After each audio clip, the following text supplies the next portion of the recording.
e a gente levanta a bola e bate. Confortável, entendeu? Até assim. Boa noite, meus amigos, minhas amigas, tudo bem com vocês? É sempre bom e uma alegria estar aqui reunidos nesta quinta-feira, em nome do Cristo, entre amigos, encarnados e desencarnados. Hoje, nós teremos mais uma palestra acústica, tá? Cujo tema é crueldade, tá?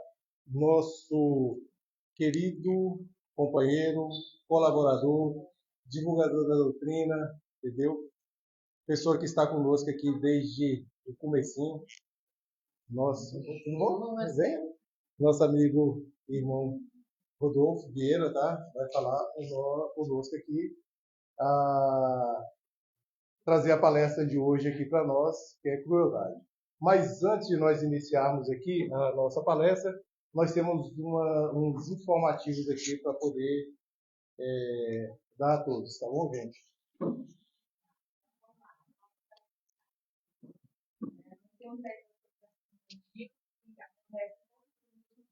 Às 11. Temos o nosso a evangelização infantil para crianças bem pequenas até adolescentes. Tem turmas de criancinhas a partir de 3 anos até a adolescência. Agora nós estamos em período de férias, mas está voltando na primeira semana de agosto. Estão todos convidados a trazer seus filhos, netos. Temos o estudo do Evangelho segundo o Espiritismo, que acontece toda segunda-feira, de 9h30 às 20h. Essa atividade consiste como se fosse o Evangelho do Lar aqui no centro, né? Um voluntário vem, faz uma oração, abre o Evangelho, lê uma palavra, estão todos convidados. É uma atividade curta e muito prazerosa e traz muita energia aqui para casa e para o ambiente todo, né? Temos o estudo sistematizado da doutrina espírita, que é a introdução e integração à casa, todo sábado, das 17h às 18h30, também em período de férias, mas voltando na primeira semana de agosto. Temos palestra pública seguida de passe toda quinta-feira, às 20h.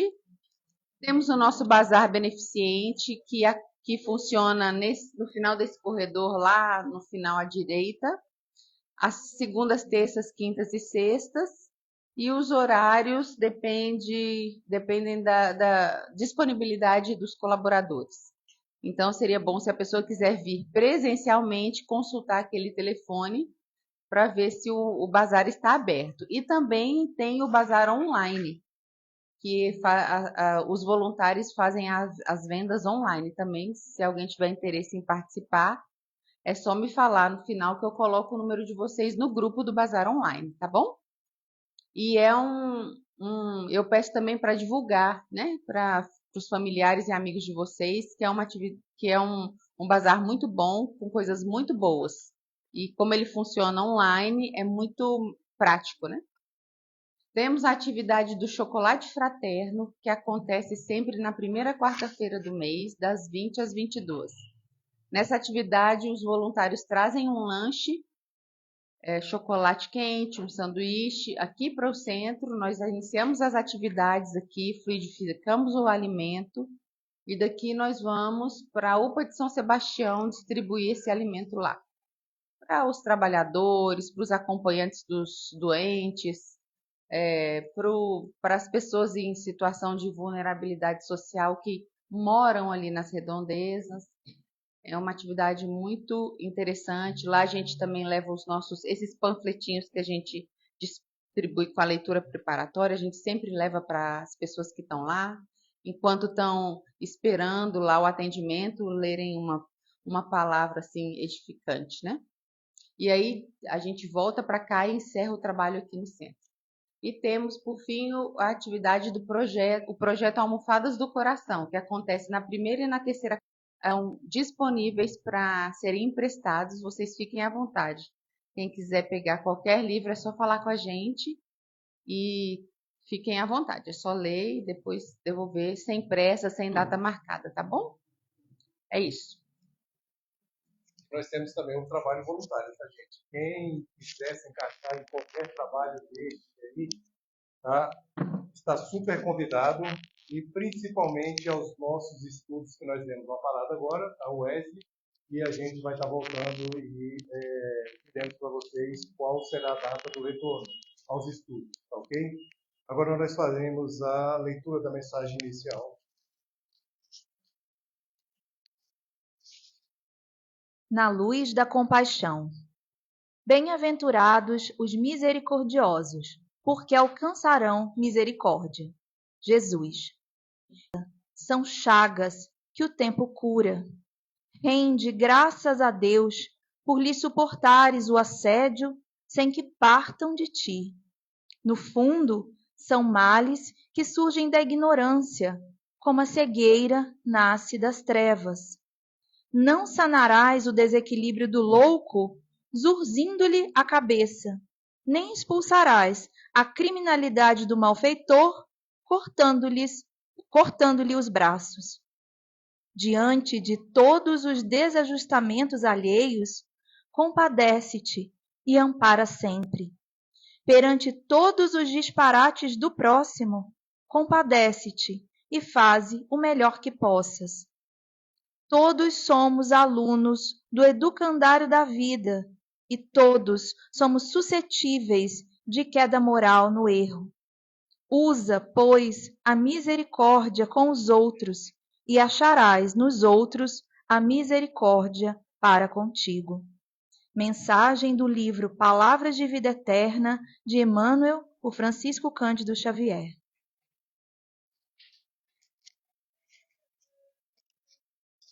A gente vai diminuir só um pouco as luzes aqui agora, fazer a nossa prece inicial,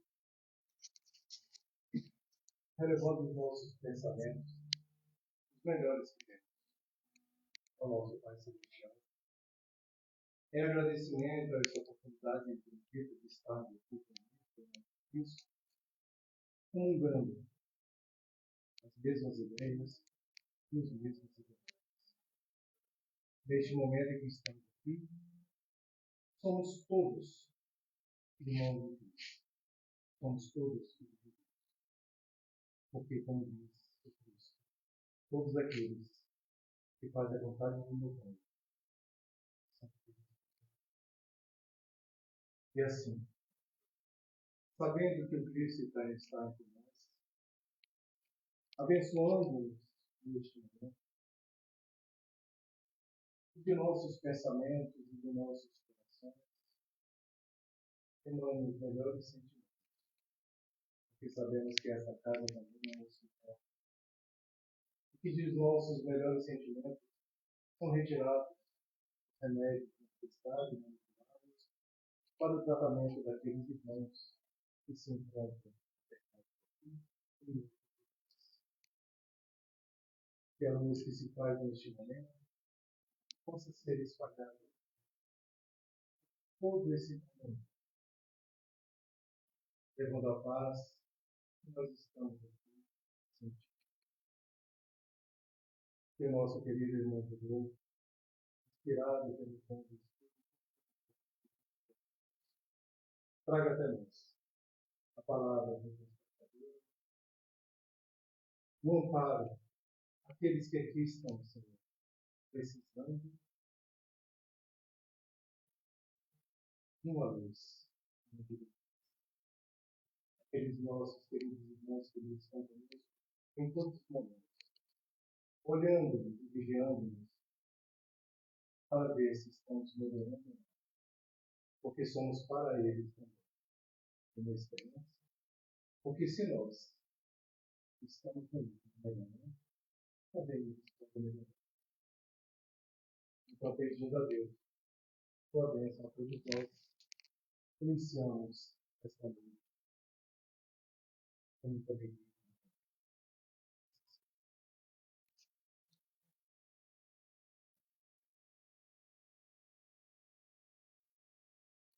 Meu amigo, você tem aí os seus 2 dias, 3 dias para poder explorar para Deus. Paz de Cristo.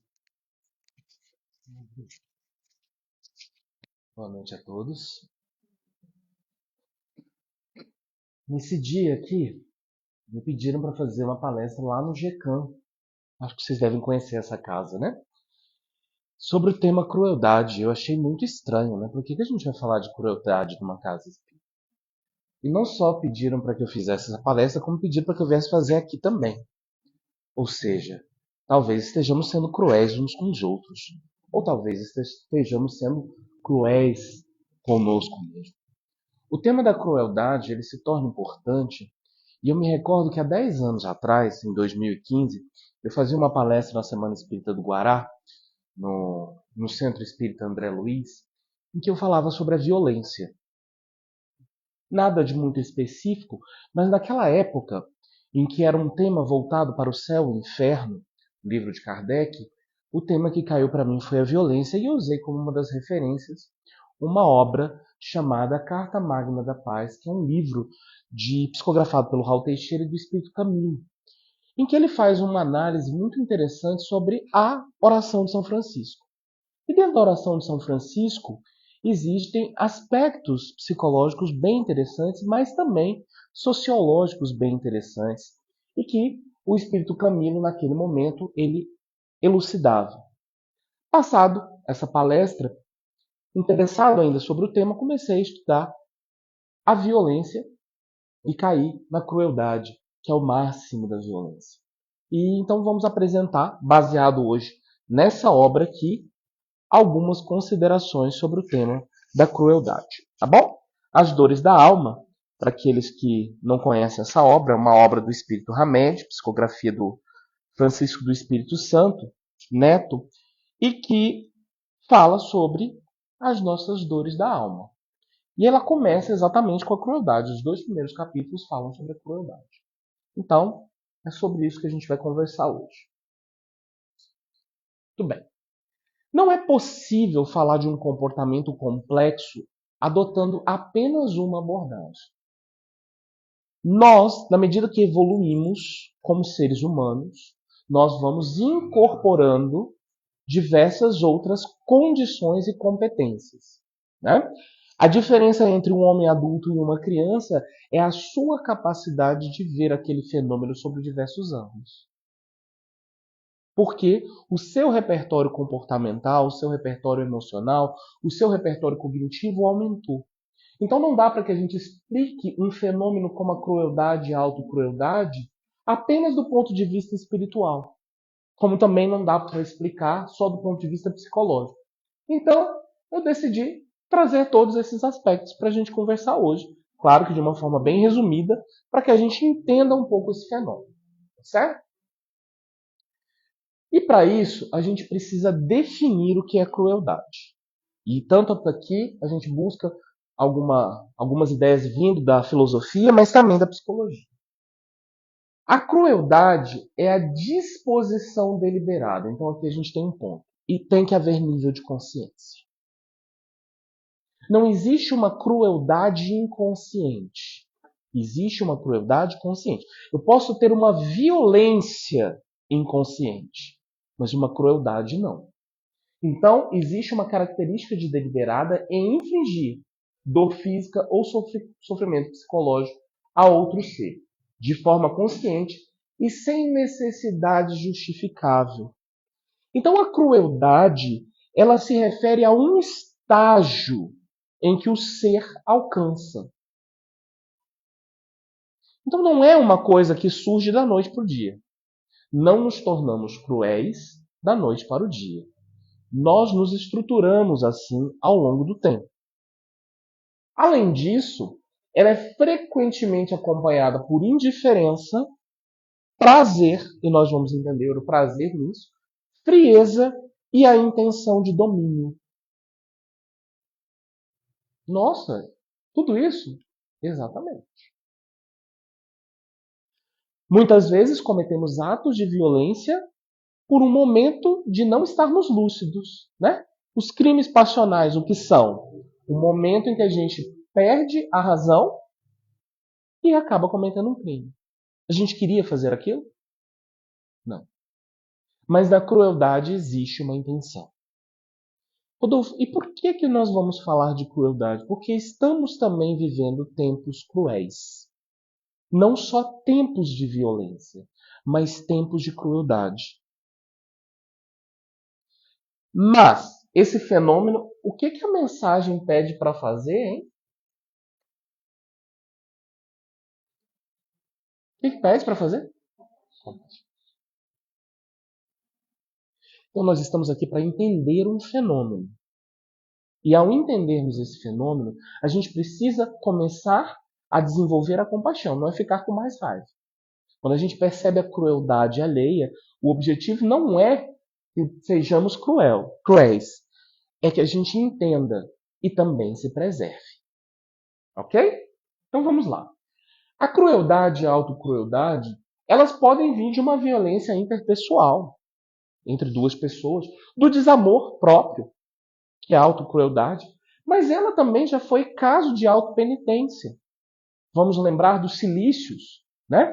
Que acometiam dentro do início da tradição cristã, em que as pessoas, para se livrarem do pecado ou dos pensamentos impuros, o que elas faziam? Infligiam contra si mesmos cilícios. Uma corda com pedaços de prego, vidro. E isso existe até hoje, em algumas tradições judaico-cristãs. Isso existe até hoje. Então nós estamos falando de algo que há na humanidade há muito tempo. O Espiritismo, dentro dessa obra, o Espírito Hamed ele vai dizer que a crueldade e a autocrueldade são expressões do sofrimento humano. Ou seja, aquele que inflige algo de crueldade e aquele que se agride de forma cruel, ele tem um nível de sofrimento. Muitas vezes ele não percebe, mas esse nível de sofrimento está lá. Mas é também de uma ignorância espiritual, de não entender o propósito do espírito em evolução. E eu vou fazer uma pergunta que é uma pegadinha, já estou dizendo que é uma pegadinha, então a resposta não é simples. Qual é o objetivo do espírito em evolução? Aquele que falar evoluir está errado. Eu não traria uma pergunta tão fácil assim para vocês. Qual é o objetivo do espírito em evolução? É conhecer ou conhecer-se? É um propósito voltado para dentro. Porque as conquistas externas, elas se dão por consequência. Eu vou atrair pessoas melhores para mim porque eu estou melhor. É claro que no processo de nos melhorarmos, atrairemos aqueles com os quais temos dificuldades para, de fato, resgatarmos o que temos que resgatar. Certo?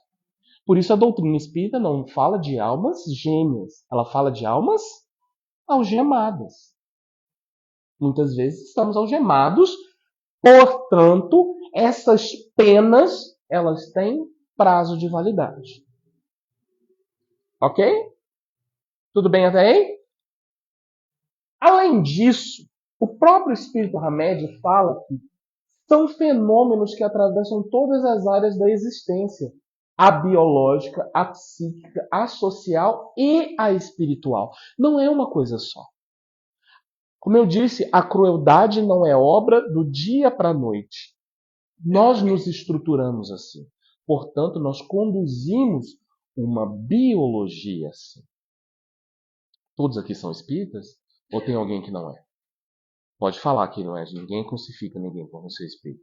Todos são? Todos já ouviram falar numa coisa chamada perispírito? Se tem alguém aqui que não sabe, por favor, pode dizer, que a gente explica. Mas o que é o perispírito? O perispírito é a parte intermediária entre o corpo e o espírito. Mas é ele quem conduz a estruturação orgânica do nosso corpo. O nosso DNA é um reflexo deste DNA perispiritual.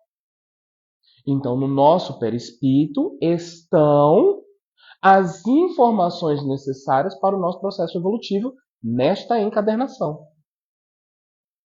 Portanto, o meu DNA será compatível com isso. Vamos lá num livrinho de André Luiz chamado Missionários da Luz, um capítulo chamado A Reencarnação de Segismundo. Já ouviram falar? Segismundo. Não sei de onde André Luiz tira esses nomes, mas estão lá. Segismundo. E aí tem uma parte que é muito interessante que diz assim: os geneticistas espirituais estavam ali vendo quais eram os cromossomos mais compatíveis para aquilo que Segismundo teria que passar. Portanto, o espermatozoide que vence, ele não é tão assim ao léu, não. Tem ali um magnetismo. Ó, é esse aqui que tem que vencer. Sabe? É um jogo de cartas marcadas. A gente já sabe quem vai vencer. Porque é aquele que reúne, junto com aquele óvulo, as características necessárias para aquele espírito. Não características necessárias para que ele possa sofrer, mas é o que ele construiu na sua realidade espiritual. Então, aquele gene será compatível com isso. E isso aqui também tem muito a ver. Se somos cruéis mesmo. Geneticamente falando, neuroquimicamente falando, espiritualmente falando, psiquicamente falando, porque este é o fruto do nosso trabalho evolutivo. Como assim, Rodolfo? Chegamos a esse ponto. Permaneceremos? Aí é uma outra questão. Tudo a gente é. Não tudo a gente atrai. A gente atrai porque a gente é. A questão é que não seremos para sempre. A ideia é que sejamos santos e sábios. E até mesmo neste processo de santidade e sapiência existe também uma progressão. Ou vocês acham que o Jesus de 2000 anos atrás, que veio aqui com toda aquela sabedoria, permanece o mesmo? Percebe? Então, além disso, todas as dores da alma são sinais de que ela está enferma de equívocos, de erros, de crenças distorcidas sobre si e sobre o objetivo da vida. Então, paradigmas distorcidos e atitudes negativas repetidas. Olha lá, eu acho que é desse jeito. Isso lembra muito nós homens, né? Quando a gente diz assim, não pode deixar que eu conserte uma coisa. Tu nunca foi numa aula de mecânica na vida e tu acha que tu consegue consertar um carro? Mas a gente tem isso. Não, eu conserto, eu dou jeito. E aí estraga uma coisa que estava consertada. É por isso que eu falava para minha ex-esposa, olha, você nunca pode reclamar de mim como este homem da organização da casa, porque no meu telefone tenho contato de vários maridos de aluguel. Um para fazer cada coisa. Eu sou muito bom em conectar pessoas. Trocar chuveiro? Não sei, mas eu sei quem sabe. Ligo. Pintar uma casa? Não sei pintar, mas eu sei quem sabe. Conectar pessoas? Eu sou um hub. Falava com ela nesse sentido, né? Porque na verdade a gente precisa entender esse propósito de quem somos nós neste momento, do que damos conta, do que não damos ainda, e entender esse propósito. Muito bem, a doutrina espírita nos fala isso. Mas olha só, somos o reflexo daquilo que o nosso perispírito tem como a matriz. Então, lá está o que nós reencarnaremos, a forma como reencarnaremos. E foi fruto do nosso processo evolutivo, ok? Então, se eu reencarnei lindo desse jeito, é porque fiz por merecer, ok? E aí eu fico lembrando daquela parte do Evangelho segundo o Espiritismo, no capítulo 3, que fala das muitas moradas, que fala sobre os mundos evoluídos, em que fala que os espíritos evoluídos, eles são bonitos. Eles têm gestos, traços belos. E aí eu me olho no espelho e vejo, não estou tão evoluído assim. Um dia serei. Não é para agora. mas vamos trabalhar com o que a gente tem, correto? E aí o que diz? E aí dentro ainda de um processo de conceituação. A crueldade, ela tem uma característica de prazer ou indiferença diante do sofrimento alheio. Ela envolve dominação, poder e frieza emocional. Rodolfo, mas eu sou uma pessoa controladora. Eu sou um controlador. Então vamos cuidar disso? Porque se a gente não cuida da nossa necessidade de dominação, isso ao longo do tempo pode gerar o quê? E aquilo que a gente cuida, a dominação que eu cuido hoje, vai gerar o quê no futuro? A tal da compaixão. Então, na verdade, os sentimentos eles estão aí, disponíveis na nossa vida mental. A forma como nós estamos nutrindo eles, modificando, é o que importa. Então, talvez esse autoconhecimento seja uma proposta de um novo repertório emocional. Fazermos que as nossas emoções sejam diferentes. Se eu tenho uma necessidade de controlar, eu vou precisar trabalhar o desapego. Se eu tenho uma necessidade de que para me sentir bem, o outro tem que fazer tudo aquilo que eu quero para me sentir bem, talvez eu tenha então que trabalhar a necessidade, o entendimento da solitude. Percebe? Esta é a proposta. E o que é a autocrueldade? Comportamentos e pensamentos autodestrutivos, como a culpa exacerbada, a autodepreciação, a sabotagem e a autonegligência.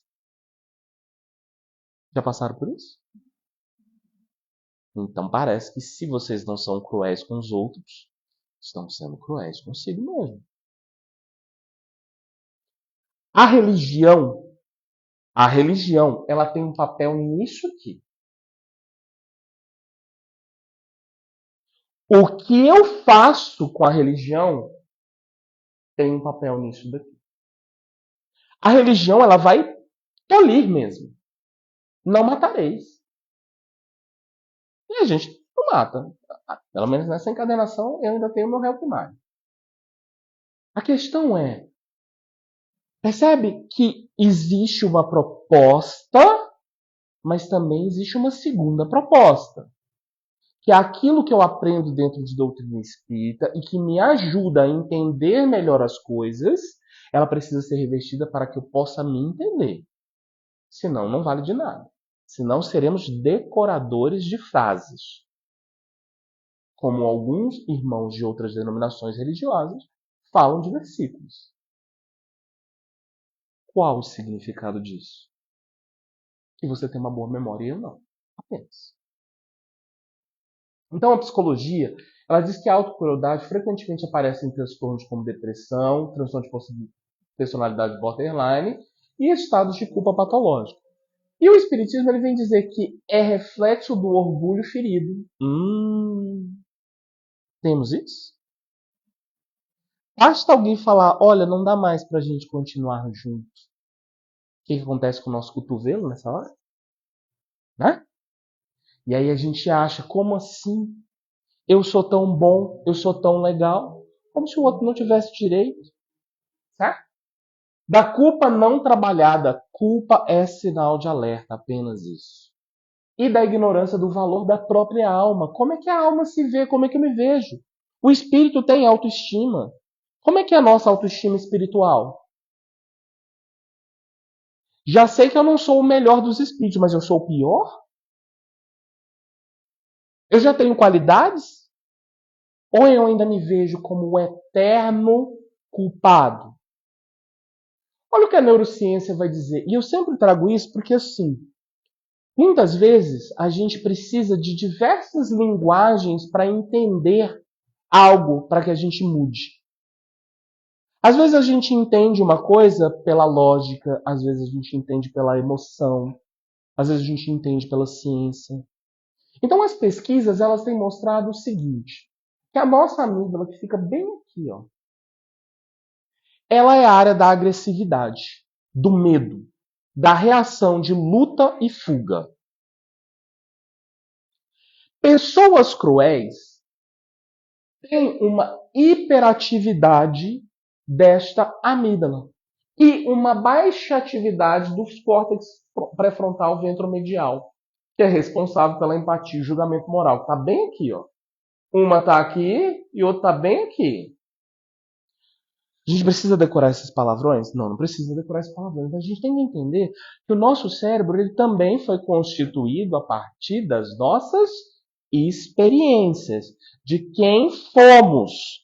Portanto, aqui, uma pessoa cruel, ela vai ter um cérebro desregulado.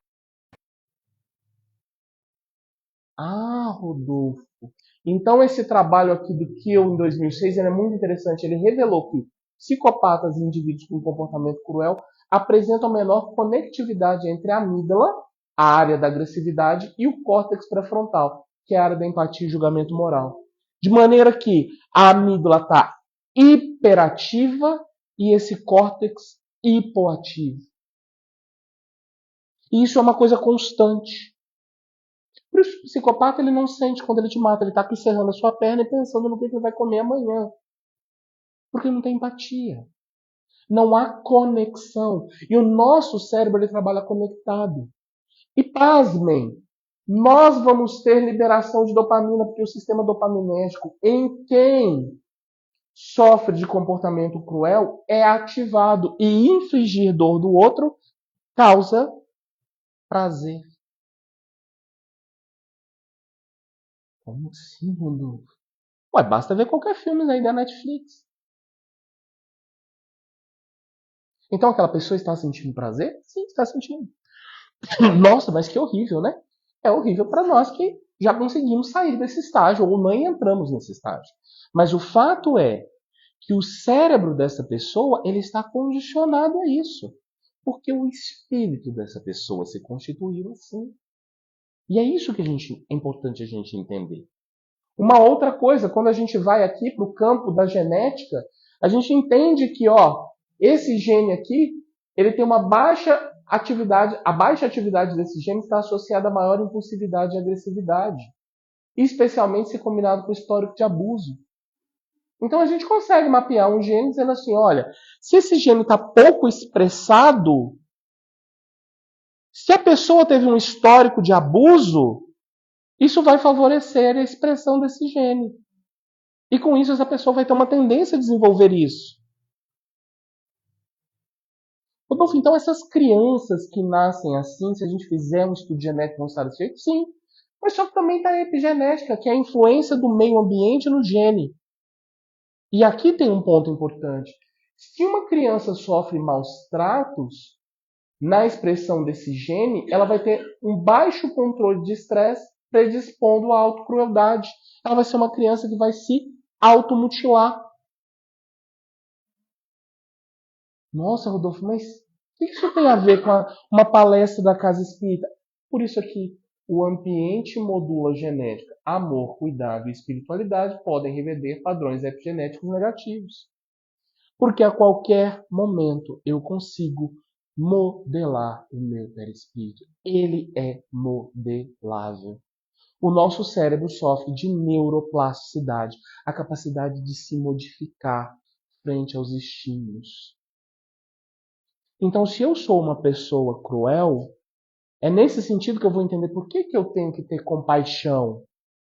Porque não é uma coisa bonita. Emmanuel já estudou isso, tá, galera? É a gente que está atrasado. Então, quando ele fala compaixão, é porque ele entende que isso muda a expressão de um gene que atua no corpo da gente. O que eu faço se eu identifico uma criança que tem traços de psicopatia? O que vocês vão fazer com ela? Vão prender? Tratar, fazer com que esse cérebro tente desenvolver aquelas estruturazinhas comecem a se conectar. E pelo quê? Pelo amor. Eu não estou falando de doutrina espírita, estou falando de neurociências. É o que a neurociência já diz pra gente. É o amor. É tratar bem. E aí também nós temos o cuidado com os nossos filhos, com aquelas crianças que estão perto da gente, com os nossos atos de crueldade. Então, a psicanálise também já falava que nós temos uma pulsão de morte. Nós temos uma tendência, apesar de estarmos aqui para perpetuar a espécie, como animais que somos, mas nós também temos uma pulsão de morte, principalmente se o nosso superego é muito severo, fonte de culpa e autopunição. Se eu sou criado num ambiente em que há uma incoerência, uma inconstância, se é todo o tempo introjetado culpa, vai chegar um momento que eu não vou mais aguentar. E tudo que eu vou querer fazer é punir o outro pela tragédia que me foi feita ou punir a mim mesmo. Quando nós somos violentados nas nossas consciências e não temos um outro caminho, nós teremos sempre duas tendências. Ou a reproduzir, agredindo o outro, ou se agredindo, porque é o padrão que nós aprendemos e acreditamos que essa é a única forma de ser no mundo. Por isso que a doutrina espírita ela veio como um consolador prometido. E consolo é dizer assim, ei, você está vendo por aqui, mas tem um outro caminho, olha por aqui. Melanie Klein vai dizer também que a crueldade como projeções de objetos internos persecutórios. Sabe, é aquela autocrueldade que a gente geralmente faz, que a gente geralmente ouviu dizendo, nossa, você é muito feio. Você é mau. Não, você não é mau. Você teve um comportamento ruim. Comportamento é diferente de quem eu sou. E para a criança não faz essa distinção. Vocês já ouviram falar do narcisismo? O narcisismo infantil é isso. A criança ela acha que ela é o centro do mundo, porque é bom e porque é ruim. Porque ela acredita que se os pais se separaram, a culpa é dela. Porque elas acreditam que os pais estão juntos por culpa delas também. Então, vamos começar a perceber que se eu tenho um esquema de punição, de muita crítica interna, de indignidade, eu não sou digno, eu vou alimentar comportamentos autodestrutivos. Porque se eu não sou digno, quem vai me amar? Se eu não sou digno, quem vai gostar de mim? Se eu não sou digno, quem vai me dar um emprego? Quem vai deixar eu fazer palestra na casa espírita? Se eu não sou digno. Percebe que nós desenvolvemos padrões ao longo da vida e precisamos observar quais são os padrões ativos nessa nossa existência. A sociologia, isso daqui para mim é o mais interessante, porque olha os nossos padrões de violência simbólica. Como é que a gente fala com os outros? Como a gente fala do criminoso?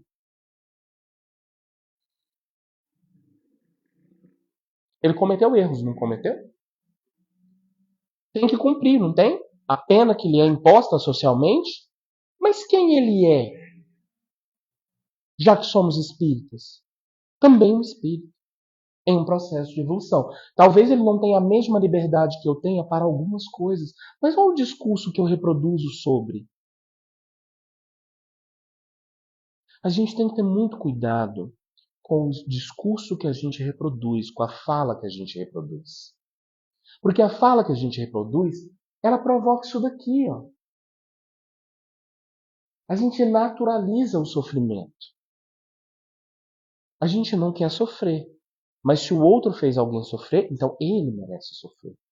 O sofrimento é algo que está de acordo com as nossas decisões.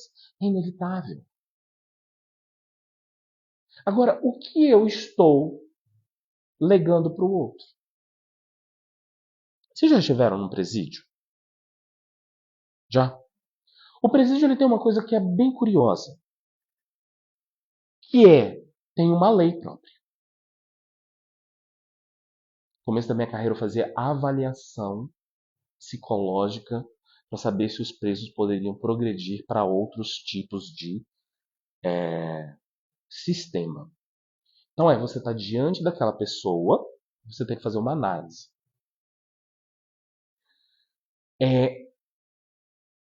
Existe uma regra ali dentro do que você pode e do que você não pode. É um mundo à parte.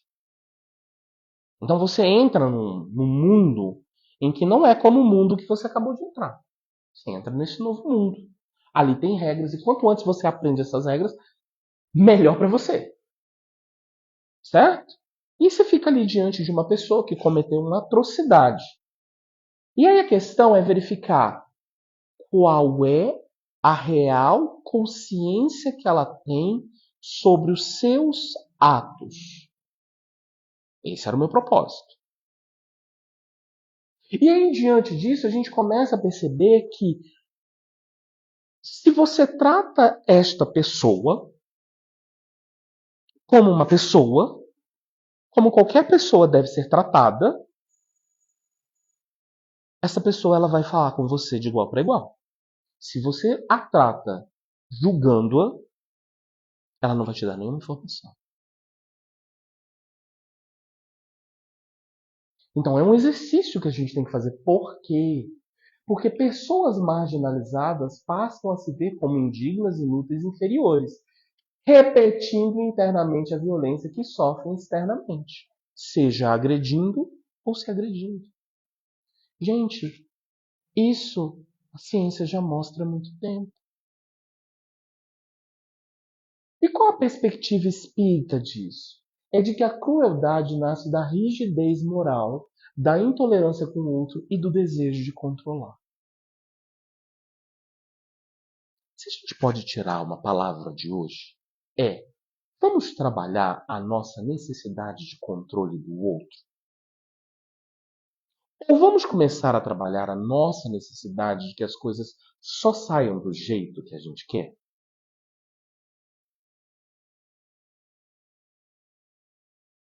A minha avó, espero que ela não esteja aqui, ela reclamava porque ela limpava a casa.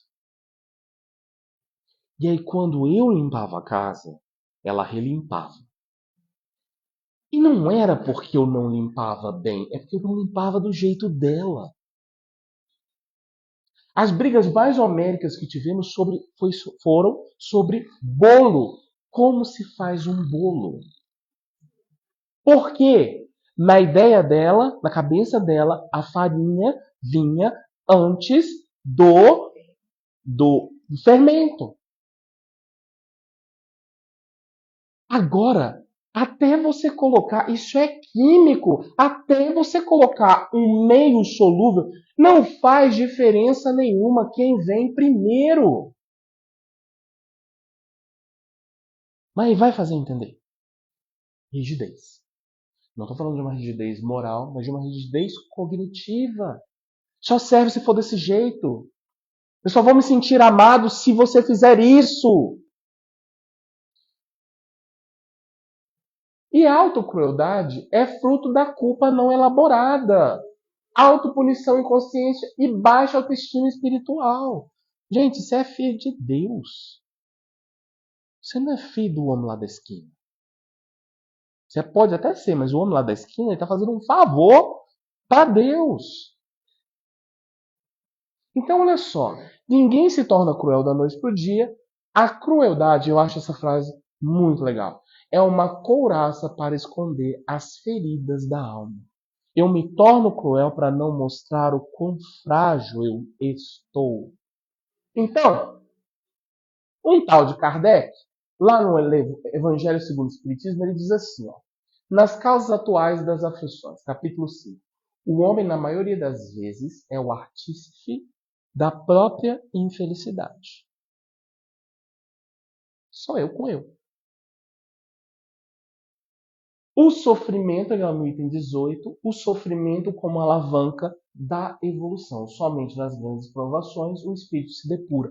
O espírito está lá sendo cruel, e aí aqueles espíritos se reúnem no plano espiritual para fazer diversas coisas, diversas atrocidades, processos obsessivos e tudo mais. Até que um dia o sofrimento chega, bate a porta e ele diz assim, o que eu fiz da minha vida? Vocês já leram um livro chamado Sexo e Obsessão? É um livro do Manuel Filomeno de Miranda. É um livro que fala da história de Marquês de Sade, quando chega no plano espiritual.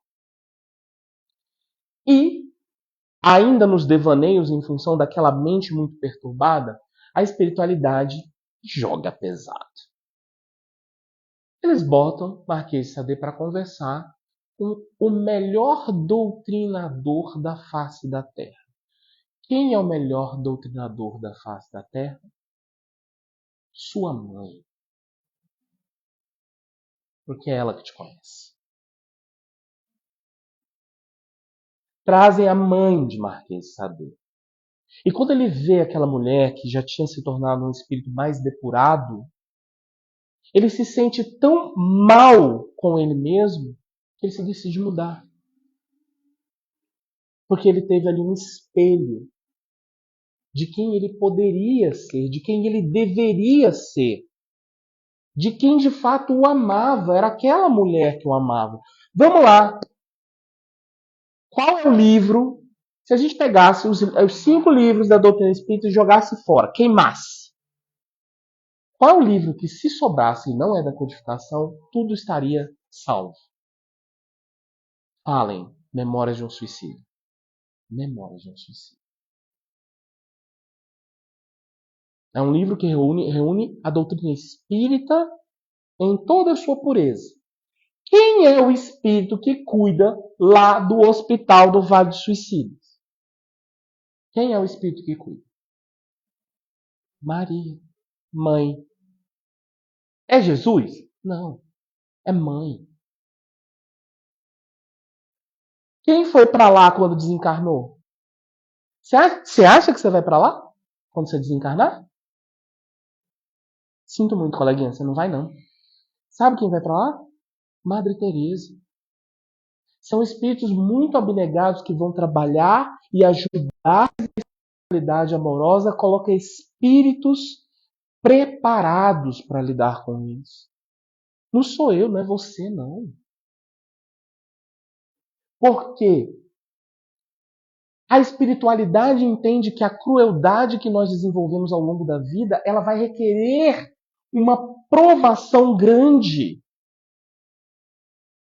Portanto, quem estará do nosso lado, nos ajudando, nos inspirando, nos incentivando, além dos nossos cobradores, serão os espíritos mais tarimbados nessas tarefas psíquicas. Ainda tem, no capítulo 11, amar o próximo como a si mesmo, nas instruções dos espíritos, o amor resume a doutrina de Jesus. Então não tem sentimento, por mais perverso que seja, que não requeira o amor como forma de tratamento.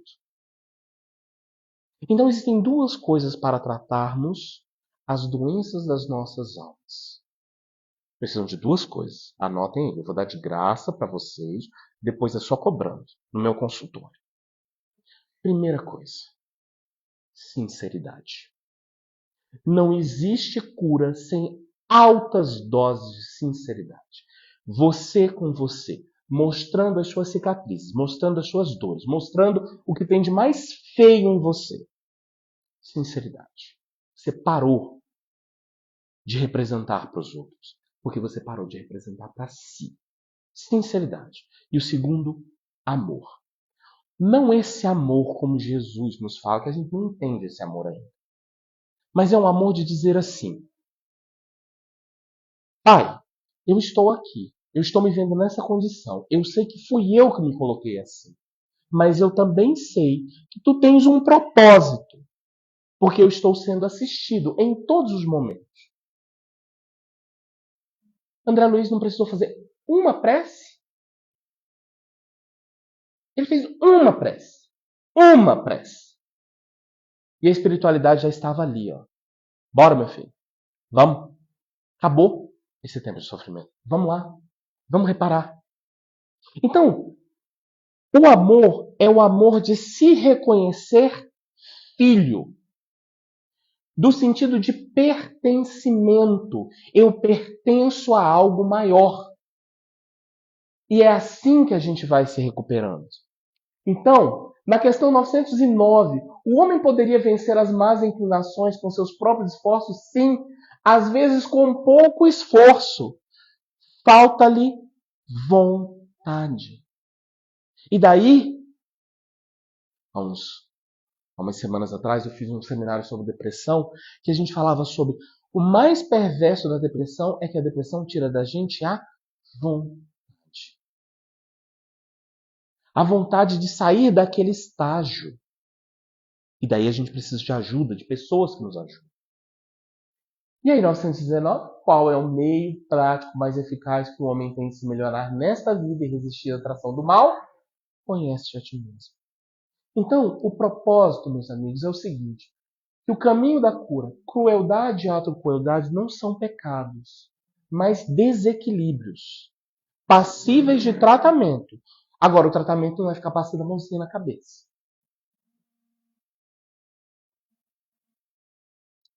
Através da educação espiritual, do autoconhecimento e do amor fraterno, podemos curar feridas emocionais profundas. Jesus, como modelo de empatia, perdão e amor incondicional, diz: Pai, perdoa-lhes, pois não sabem o que fazem. E de fato não sabemos o que fazemos ainda. E aí nós vamos aprendendo sobre o que é o nosso objetivo. E aonde há compaixão, a crueldade não floresce. Compaixão é um sentido de aceitar o outro na sua dor, na sua dificuldade.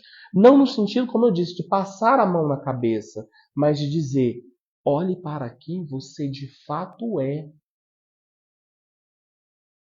Então, onde há perdão, a autocrueldade serve de lugar à autovalorização. E aí, Kardec, né? A caridade começa por nós mesmos.